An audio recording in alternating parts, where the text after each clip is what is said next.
ہمارے پر بہت بڑا احسان فرمایا کہ اللہ پاک نے ہمیں انسان بنایا اور کامل دین عطا کیا۔ اسلام سے بڑی کوئی نعمت نہیں، چھوٹی سے چھوٹی نعمت بھی انسان اس سے اگر محروم ہو تو اس کا گزارا مشکل ہے۔ دین تو یہ سب سے بڑی نعمت ہے، اور اس دین کی بنیاد کلمہ لا الہ الا اللہ ہے۔ یہ کلمہ ایمان ہے، اس سے جتنے وہ گرد و غبار ہے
آدم علیہ السلام پہلے انسان بھی ہیں، ایسے اللہ پاک نے 1.25 لاکھ انبیاء علیہ السلام کو انسانوں کی رہنی کے لیے مبعوث فرمایا، تاکہ انسان عملی طور پہ دیکھ سکے کہ کن کیفیات کے ساتھ، کس ایمانی درجے کے ساتھ اللہ پاک کے حکم کی اطاعت کرنی ہے، اس سے کھڑا ہو۔ اللہ سبحانہ و تعالیٰ نے انبیاء علیہ السلام کے ذریعے سے اپنے احکامات انسانوں تک پہنچائے، اور آخر میں حضور پاک علیہ السلام سے اللہ نے اپنے دین کو مکمل کیا۔ اس نعمت کو اللہ پاک نے امت محمدیہ کی گویا کہ دنیا آخرت کی سرسبز و شادابی و کامیابی اور دنیا آخرت کی خیروں کو اللہ نے اس طرح کیا۔ اب جو انسان بھی ایمان و اعمال کے ساتھ زندگی گزارے گا، اللہ سبحانہ و تعالیٰ اس کو کامیاب کریں گے، اس کو اللہ سکون دیں گے، اس کو اللہ سبحانہ و تعالیٰ عافیت دیں گے، پریشانیوں سے اللہ بچائے۔ ورنہ انسان کھاتے پیتے نعمتوں کے استعمال کرتے ہوئے پریشان ہوتا ہے۔ کہتے ہیں دل پریشان ہے۔ دل کیوں پریشان ہے؟ کہ جسم سے وہ اعمال نہیں نکل رہے جو مطلوب ہیں۔ آنکھوں کا دیکھنا غلط ہے، اس میں خیانت آ گئی، زبان کے بول اس میں شرک آ گیا، دماغ کی سوچ جو ہے وہ تو حکم کے خلاف چل رہی ہے۔ تو یہ سارا بدن، یہ سارا جسم، یہ اللہ کے حکم کے تابع ہو جائے، اس کے لیے سب سے زیادہ محنت، سب سے زیادہ قوت ایمان پر خرچ کرنی پڑے گی، تاکہ ایمان کی حقیقت وہ حاصل ہو جائے۔ اور ایمان کی جگہ جو ہے وہ دل ہے، وہ زبان نہیں ہے۔ وہ تو ایمان کے بول ہوں گے، کلمہ لا الہ الا اللہ، وہ کان نہیں ہے، وہ تو آواز ہوگی، وہ تو کلمے کی آواز ہے جو کانوں میں پڑ رہی ہے۔ اس کی جگہ دل ہے۔ اس لیے حضرت فرماتے تھے کہ یہ دل 4 راستوں سے بنتا ہے، کانوں کے سننے سے، زبان کے بول سے، آنکھوں کے دیکھنے سے، اور دماغ کی سوچ سے۔ اس سے دل بنتا ہے۔ فرماتے تھے کہ سننے سے بھی دل بنتا ہے۔ ایک آدمی کو یوں کہو کہ تیری پیٹھ پہ بچھو بیٹھا ہے، ایک دم کانپ جائے گا۔ دیکھا تو نہیں ہے، سنا ہی ہے۔ سانپ تیری طرف بڑھ رہا ہے، ایک دم جو ہے چھلانگ لگائے گا، سنا ہے۔ جب دیکھے گا تو کیفیت اور بدلے گی، جب بولے گا تو بولنے سے بھی اور کیفیت بدلے گی۔ اس کے فرماتے ہیں کہ ہماری نجی جو محفلیں ہیں، جب ہم بچوں کے ساتھ ہوتے ہیں، کہیں کاروبار میں بیٹھے ہیں، کہیں سفر کر رہے ہیں، کہیں دوستوں کے ساتھ ہیں، اس وقت ہماری زبان پہ کیا ہے؟ اس وقت اگر اللہ ہے اور اللہ سے ہونے کو بول رہے ہیں تو پھر گویا کہ جو ہے انشاءاللہ پھر ہر لمحہ وہ اللہ کو راضی کرنے والا ہوگا، پھر عبادت میں جی لگے گا، ہر جگہ پہ ہر حال میں ہر ایک سے اس بات کو کرنا ہے کہ اللہ سے ہوتا ہے، اللہ کے غیر سے نہیں ہوتا۔ زندگی اللہ بناتے ہیں، یہ سب کچھ جو نظر آ رہا ہے یہ بنا ہوا ہے، اس سے زندگی نہیں بنتی ہے۔ اگر بننی ہوتی تو فرعون کی بن جاتی، ساری دنیا کا بادشاہ تھا، سارے لوگ اس کے رعایا تھے، ساری فوجیں اور سارے خزانے اس کی ملک تھے، لیکن اس کی زندگی نہیں بن سکی۔ فرعون کی بن جاتی، نمرود کی بن جاتی، قارون کی بن جاتی، مال کے خزانے تھے اس کے پاس۔ تو محترم بزرگوں دوستو، اللہ سبحانہ و تعالیٰ نے انبیاء علیہ السلام کے ذریعے سے ایمانی زندگی انسانوں تک پہنچائی کہ بن دیکھے اللہ کی طاقتوں، اس کی قدرتوں، اس کے کمالات پہ یقین کرنا، وہی سب کچھ ہے، اسی سے سب کچھ ہوتا ہے، یہیں سے کسی کی زندگی نہیں بنتی الا اللہ، مگر ایک اللہ بناتے ہیں۔ اگر کسی کے ہاتھ میں ہوتا تو ماں باپ سے زیادہ کون شفیق ہے اولاد میں؟ بچے بیمار ہوتے ہیں، آنکھوں کے سامنے تڑپ رہے ہوتے ہیں، ماں باپ دعائیں کر رہے ہوتے ہیں اور وہ دعائیں دل سے نکلتی ہیں، لیکن کچھ نہیں ہو سکتا۔ بچے تکلیف میں ہیں، اولاد پریشانی میں ہے، وہ پریشانی کیوں نہیں دور ہو رہی؟ اللہ نے چاہا ہے۔ تو اللہ کے چاہنے سے انسان کو اس کی زندگی میں تبدیلی آتی ہے، اور انسان کی زندگی کے کچھ دور ہیں، بچپن ہے، جوانی ہے، بڑھاپا ہے، اور پھر وہ وقت بھی آتا ہے کہ آنکھیں تو ہوتی ہیں لیکن میں پہچان نہیں سکتا، کان ساتھ ہی ہوتے ہیں لیکن اپنی اولاد کی آواز کو بھی سمجھ نہیں سکتا، حتیٰ کہ دماغ ساتھ ہوتا ہے، اپنی اولاد اور ان کے نام بھول جاتا ہے۔ تو اس کے تو دور ہیں، بچپن میں اس کے تقاضے کچھ اور ہیں، بچہ تو کھیل کود چاہتا ہے، وہ چھوٹی چھوٹی چیزیں اس کی جو ہے نا وہ خوشی کو اس کو چار چاند لگ جاتا ہے۔ وہی بچہ جب بڑا ہوتا ہے اس کا تقاضا بدل جاتا ہے، تھوڑا اور بڑا ہوتا ہے وہ تو معاشرے میں عزت چاہتا ہے، وہ تو مال چاہتا ہے، اور بڑا ہوتا ہے تو وہ اپنی اولاد جو ہے اس کی اس کو فکر پڑ جاتی ہے۔ حال تو بدلتا رہتا ہے لیکن ہر حال میں اللہ سبحانہ و تعالیٰ کی ذات ہمارے سامنے رہے کہ وہ بڑا ہے، وہ سب کچھ کرنے والا ہے، وہ خلاق عالم ہے۔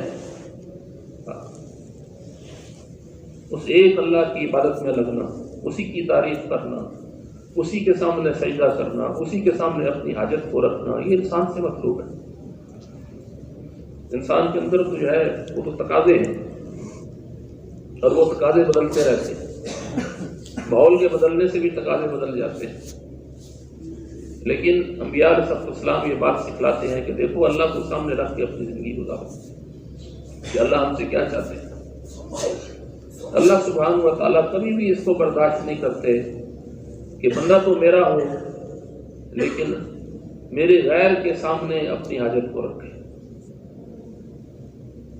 جیسے ایک باپ جو ہے وہ اپنی اولاد کی حاجت کو وہ یہ سن لے کہ یہ کسی اور سے مانگ رہے ہیں، وہ اس کو برداشت نہیں کرتا، پڑوسیوں سے مانگ رہے ہیں، کسی اور سے مانگ رہے ہیں۔ اللہ سبحانہ و تعالیٰ یہ انسان اللہ کا کنبہ ہے، اس انسان کو اللہ نے اپنا نائب بنا کے زمین پہ اتارا ہے۔ یہاں پر پہلے جنات بستے تھے، انہی میں سے شیطان جو ہے نا وہ آسمانوں تک ہو جاتا تھا۔ فرشتوں سے اس نے یہ سنا کہ اللہ پاک جو ہے مٹی سے ایک مخلوق کو پیدا کر رہا ہے، انسان، وہ اللہ کا نائب ہوگا۔ اس پر اس کو حسد پیدا ہوا کہ میں آگ سے بنا ہوں، میں تو اوپر کی چیز ہوں، وہ مٹی سے بنا ہے، وہ انسان جو ہے وہ مجھ سے کیسے اوپر ہو گیا، وہ اللہ کا نائب کیسے ہو سکتا ہے۔ اس حسد نے نافرمانی پر اس کو کھڑا کر دیا۔ اللہ کی طرف سے حکم ہوا فرشتوں کو کہ آدم علیہ السلام کو سجدہ کریں، لیکن اس نے سجدہ نہیں کیا۔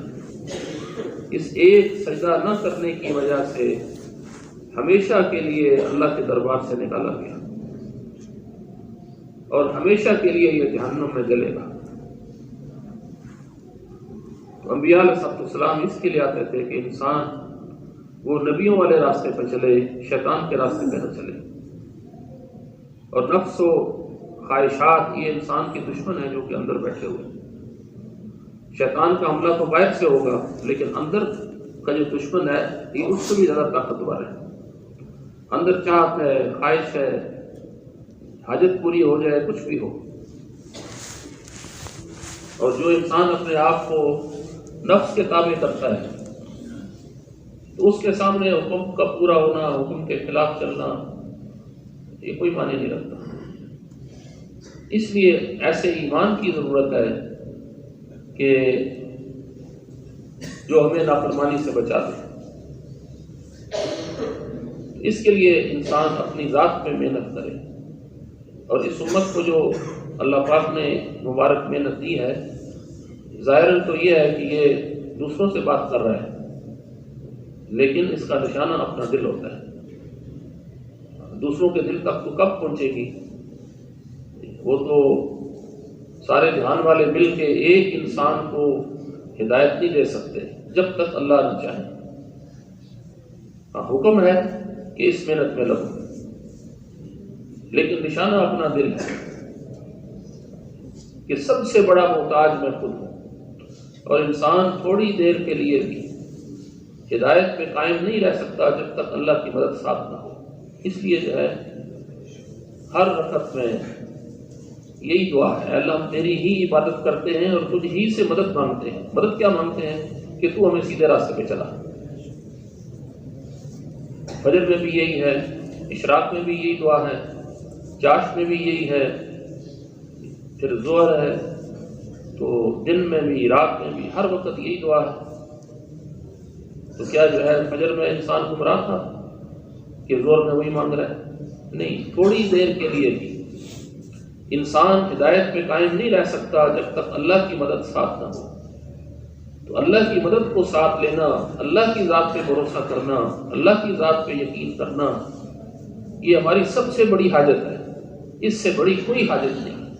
یہ سب سے بڑی دعا ہے کہ اللہ تو ہمیں سیدھے راستے پہ چلا، ہدایت پہ قائم رکھ، اور ہدایت پر قائم رکھنے کے بعد اللہ تو ہمیں انعامات سے نواز۔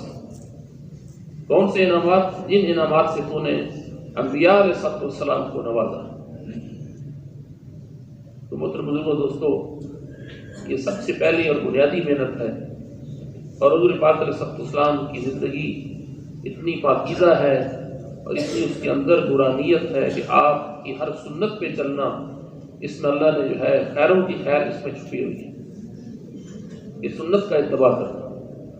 عبداللہ بن مسعود رضی اللہ عنہ فرماتے ہیں کہ جو انسان یہ چاہتا ہے کہ اس کو کامیابی ملے، تو اس کو چاہیے کہ حضور پاک علیہ السلام کی سنتوں پہ عمل کرے، اور جو حضور کی سنت کو چھوڑ دے گا وہ گمراہ ہو جائے گا۔ اس لیے ہر عمل میں، ہر بات میں، ہر حرکت میں دیکھنا کہ حضور کا طریقہ کیا تھا۔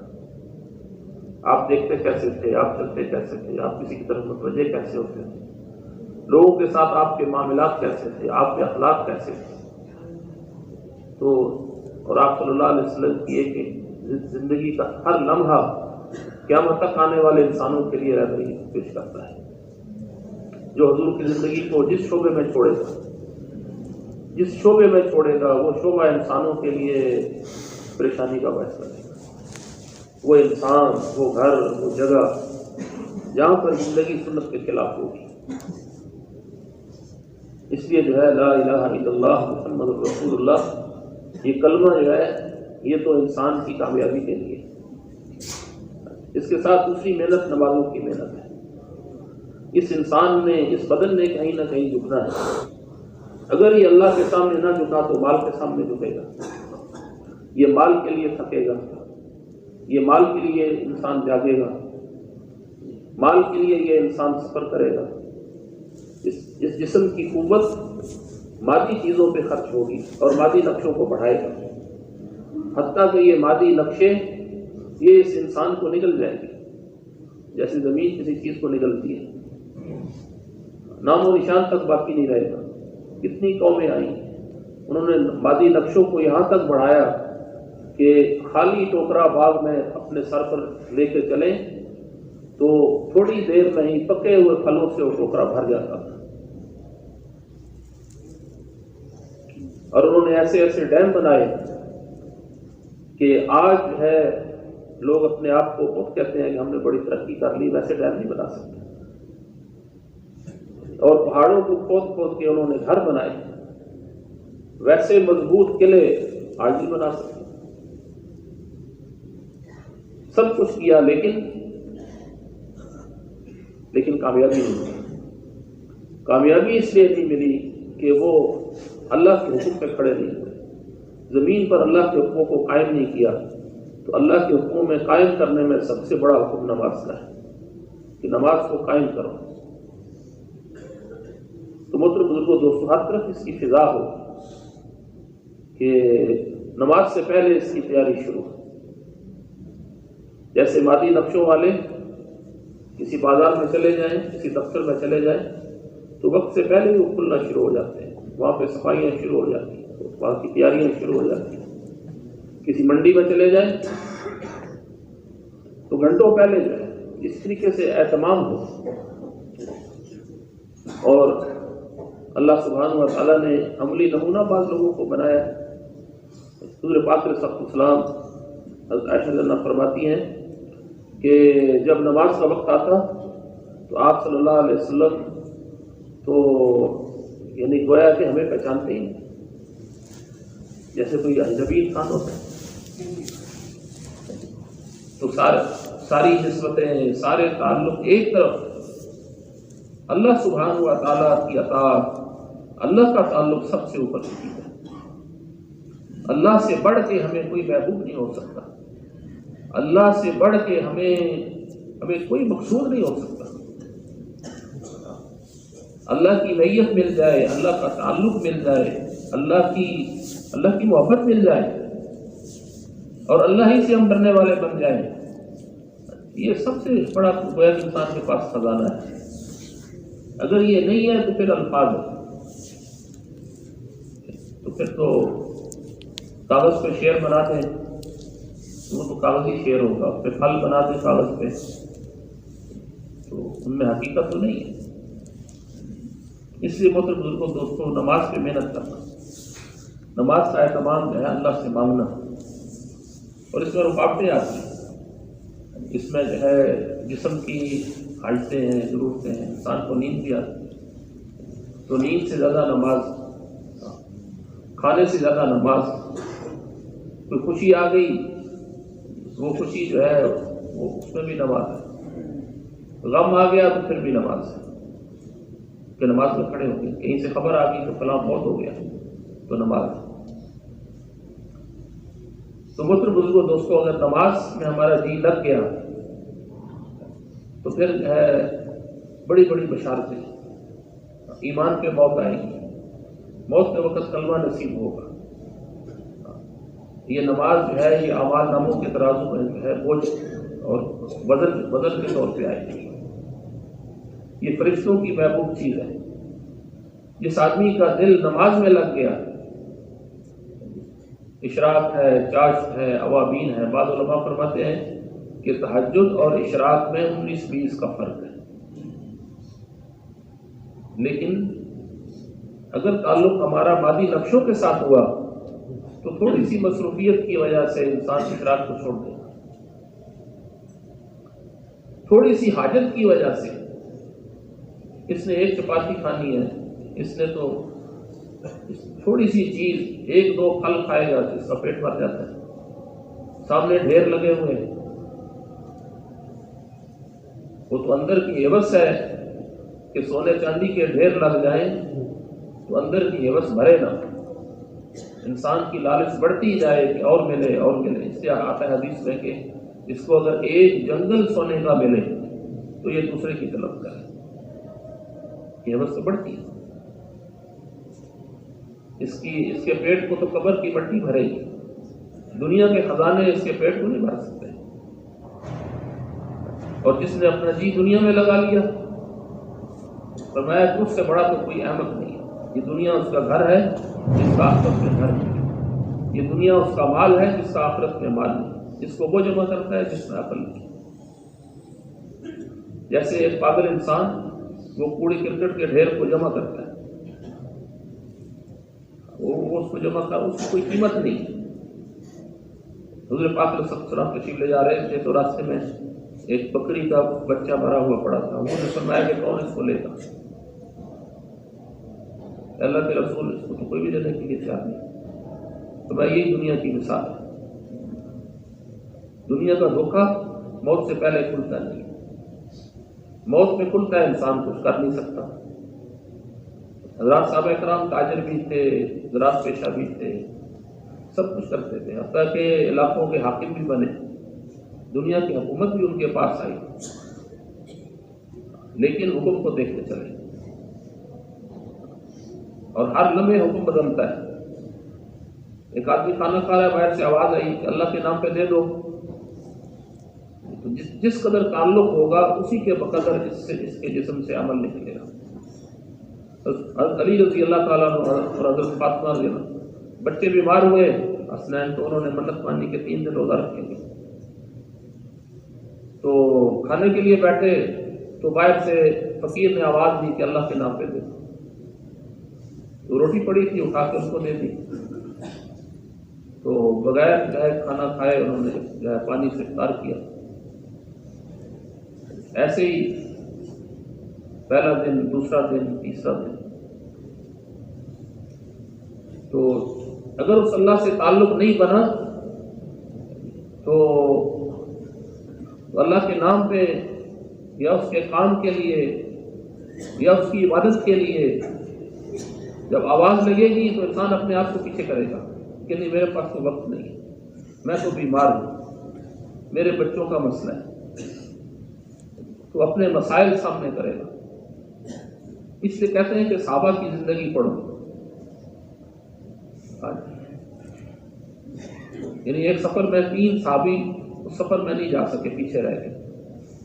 تبوک کا سفر تھا، 50 دن کا یہ سفر تھا، 50 دن تک حضرات صحابہ اکرام، یعنی حکم ہی آیا کہ ان سے سلام دعا بھی چھوڑ دو، حتیٰ کہ بیویوں کو حکم آ گیا کہ ان کو چھوڑ دو، ان سے الگ ہو جاؤ۔ تو محترم بزرگوں، دوستوں، یہ تو تنبیہ کے لیے ہے، ان میں تو بدری بھی تھے۔ تو اللہ سبحانہ و تعالیٰ نے انسان کو جو زندگی دی ہے اس میں پرکھا جائے گا کہ کس کے تعلق کو لے کے اس دنیا سے انسان قبر میں پہنچ رہا ہے۔ اللہ کا تعلق ہے یا مال کا ہے، اولاد کا ہے، گھر کا ہے، فیکٹری کا، کھانے کا ہے، باغ کا ہے، کس کا ہے؟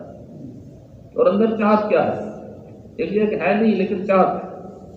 اس آدمی کا اجر بھی اسی کے ساتھ ہوگا جو بہت بڑے مادی نقشے کا مالک ہے، چاہتا یہ بھی یہی ہے۔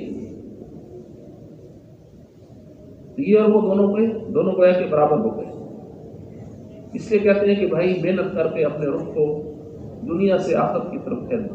حضرات صحابہ کرام کی کامیابی کی جو دوسری بڑی وجہ ہے، فرماتے ہیں کہ اس محنت اور ان قربانیوں کی وجہ سے ان کا رخ دنیا سے آخرت کی طرف پھیرا، یہ ان کی کامیابی کی بڑی وجہ ہے۔ کہیں کا حاکم بنا دیں تو اگر حکم ہے تو بن جاتے تھے، اور اگر وہاں سے معزول کر دیں تو کام سے نہیں ہٹتے تھے کہ نہیں اب میں تو ناراض ہو گیا، یہ نہیں، بلکہ لیتے نہیں تھے، اور اگر واپس لے لیا جائے یہ منصب تو اس سے خوش ہوتے تھے۔ ایک آدمی آیا حکومت کے دور میں، کہا کہ امیر المومنین مجھے تلوار، ڈھال اور گھوڑا چاہیے، کہا کہ اس کو لے جاؤ تو مال غنیمت جو ہے وہاں سے اس کو دے دو۔ تو اس نے کہا کہ نہیں، میں تو اللہ کے راستے میں تو شہید ہونا چاہتا ہوں۔ اور آپ نے فرمایا کہ میں اللہ کے لیے شہید کیا جاؤں، پھر زندہ کیا جاؤں، پھر شہید کیا جاؤں، پھر زندہ کیا جاؤں، پھر شہید کیا جاؤں۔ جان تک اللہ کے لیے لگا دینا یہ انسان کا مقصد بن جائے، لیکن جان لگانے سے پہلے کچھ چیزیں ہیں ایسی کہ وہ لگانی پڑیں گی۔ جہاں بھی جان لگانے کا حکم آیا اس سے پہلے مال کے لگانے کا حکم آیا. تو انسان کا جہاں پہ مال لگے گا، جس جگہ پہ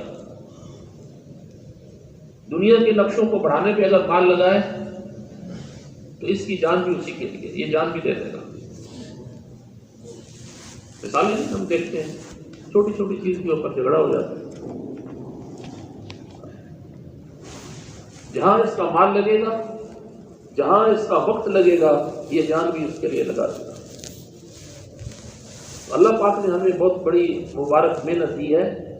اس محنت کی وجہ سے ساری دنیا میں سے ان مادی نقشوں کو ختم نہیں کرنا، ان سے یقین کو ہٹانا ہے.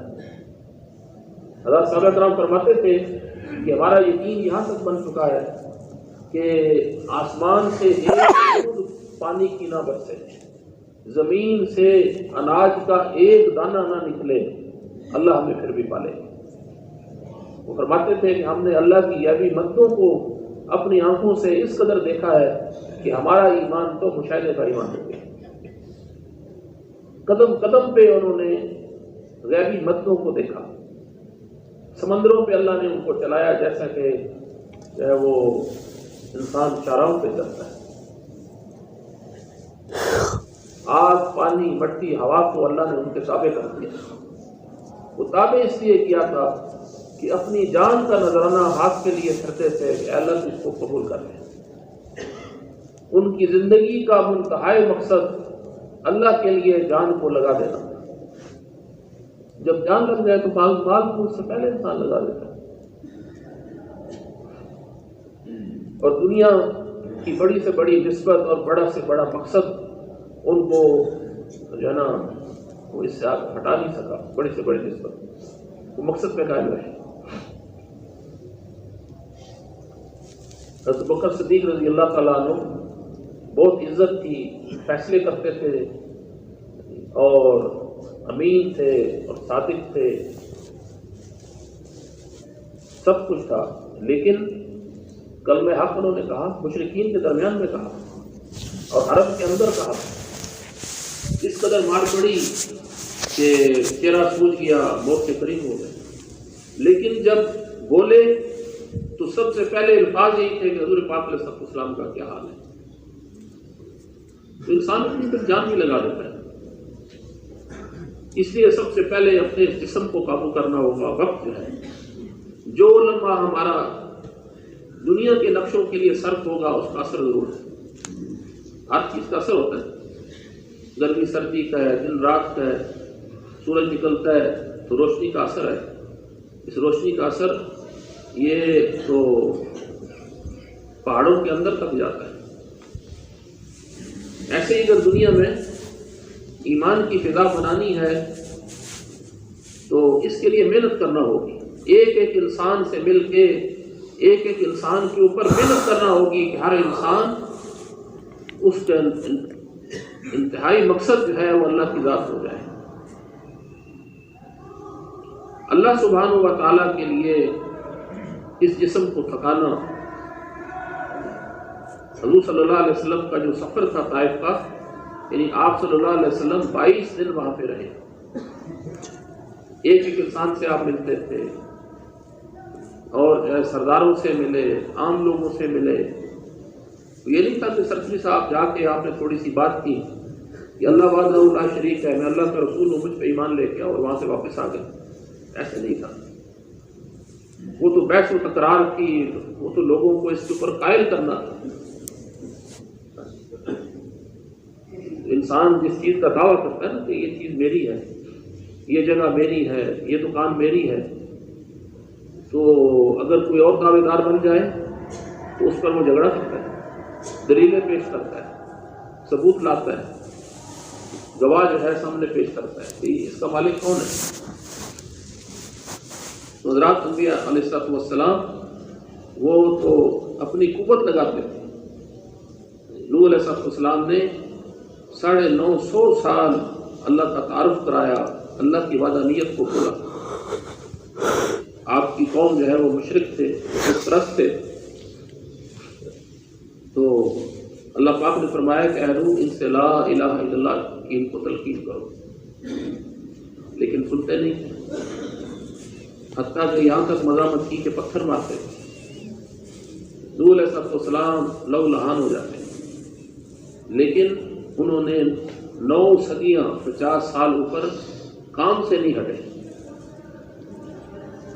ایک نسل تباہ ہوئی، دوسری گمراہ ہوئی، تیسری کو گمراہیت سے بچانے کے لیے پھر بد دعا کی کہ یا اللہ اس زمین کو ان مشرکوں سے پاک کر دے، تو پھر اللہ کا عذاب آیا۔ لیکن حضور پاک علیہ السلام اتنے شفیق تھے انسانیت کے اوپر کہ 3 سال آپ کو اس گھاٹی میں جو ہے وہ قید رہے کہ کوئی آدمی آپ کے خاندان والوں کے سلام کو جواب نہیں دیتا تھا، کوئی سودا نہیں بھیجتا تھا، حتیٰ کہ جو ہے پانی تک بھی نہیں دیتے تھے۔ تو 3 سال تک جو ہے مکہ والوں نے بائیکاٹ کیا، لیکن آپ نے پھر بھی ان کے لیے دعا کی۔ طائف میں آپ صلی اللہ علیہ وسلم کو تکلیف پہنچائی گئی، لیکن آپ نے پھر بھی دعائیں کی۔ حدیبیہ میں آپ صلی اللہ علیہ وسلم کو واپس آنا پڑا، آپ عمرہ نہیں کر سکے، آپ نے پھر بھی دعائیں کی، حتیٰ کہ اس کا پھر یہ نتیجہ نکلا کہ سن 6 ہجری میں آپ جو ہے حدیبیہ کا وہ واقعہ ہوا، آپ عمرہ نہیں کر سکے، آپ وہیں سے واپس آ گئے۔ اس کے بعد جو ہے وہ چند مہینوں میں اللہ سبحانہ و تعالیٰ نے جو ہے کامیابیوں کی ایک لائن لا دی، اللہ نے نواز دیا۔ تو محترم بزرگوں، دوستو، انسان جو ہے جیسے اللہ چاہتے ہیں ایسے اگر اس محنت میں لگے، ہر وقت ہمیں ایک ایک انسان کی فکر ہو، اپنے گھر والوں کی فکر ہو، محلے والوں کی فکر ہو، حتیٰ کہ ساری انسانیت کی فکر ہو۔ ہر امتی کے ذمے ساری انسانیت، سارے انسان ہیں۔ اس کے لیے ساری دنیا میں جانا، جماعتیں بنا بنا کے ساری دنیا کے سفر کرنا، کہتے ہیں کہ دنیا کی اوٹ سے جو ہے سفر شروع کرنا، دنیا کے کناروں سے، اور ملک کے اندر اگر جا رہے ہیں تو ملک کے کناروں سے، جتنا دور جائیں گے، جتنی مشقت اٹھائیں گے، جتنا مال خرچ کریں گے، اسی کے بقدر ایمان کی حلاوت ملے گی، اسی کے بقدر انسانیت کا غم اندر آئے گا، ورنہ مال کے غم میں مریں گے، چیزوں کے غم میں مریں گے۔ اس کے لیے کہتے ہیں کہ بھائی اپنے وقت کو، اپنے مال کو اور جان کو اللہ کے دین کے اوپر لگانا، اس سے اللہ کے دین کی قدر آئے گی، دین کے مٹنے کا غم پیدا ہوگا، ورنہ غم تو آئے گا اندر، وہ کوئی اور غم ہوگا۔ اس کے لیے حضرات صحابہ اکرام کی زندگی نمونہ ہے، وہ سارے کے سارے اللہ کے دین کے لیے پھرے، حتیٰ کہ ساری دنیا میں ان کی قبریں بنی۔ انسانیت کو جہنم کی آگ سے بچانا، کسی کا اپنا بیٹا اگر گمراہ ہو جائے تو پھر پتہ چلتا ہے۔ اس لیے ساری انسانیت کی فکر کر، ساری امت کی بیٹیاں، ساری امت کے بچے، یہ ہمارے بچے ہیں،